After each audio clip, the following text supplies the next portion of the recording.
আসসালামু আলাইকুম সবাইকে আমাদের নতুন ভিডিওতে আপনাদেরকে স্বাগতম। আজকে আমরা চলে এসেছি কুমিল্লার বিখ্যাত পার্ক রূপসাগর পার্ক। পার্কটি কুমিল্লা সেনানিবাসে অবস্থিত। এই পার্কটিতে আসতে হলে আপনাকে কুমিল্লা সেনানিবাসের নাজিরা বাজার চেকপোস্ট দিয়ে প্রবেশ করতে হবে। আর যদি আপনাদের ডিফেন্সে কোনো আত্মীয় স্বজন থাকে তাহলে আপনারা যে কোনো গেট দিয়ে প্রবেশ করে এই পার্কটিতে আসতে পারবেন।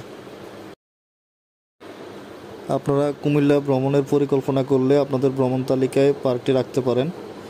এখানে আসলে আশা করা যায় যে আপনাদের অনেক ভালো লাগবে। এই পার্কের প্রাকৃতিক পরিবেশ, পরিষ্কার পরিচ্ছন্নতা, রং বেরঙের ফুল, মনোরম পরিবেশ সব কিছু মিলিয়ে মন ছুঁয়ে যাওয়ার মতো একটি জায়গা। কুমিল্লায় ঘোরার জন্য এই পার্কটি হতে পারে আপনার জন্য বেস্ট অপশন। এই পার্কটির আরও একটি সুবিধা হচ্ছে এই পার্কটি সেনাবাহিনীদের দ্বারা পরিচালিত, তাই নিরাপত্তা নিয়ে আপনাদের না ভাবলেও চলবে। আপনারা নিশ্চিন্তে এখানে পরিবার নিয়ে ঘুরতে আসতে পারেন।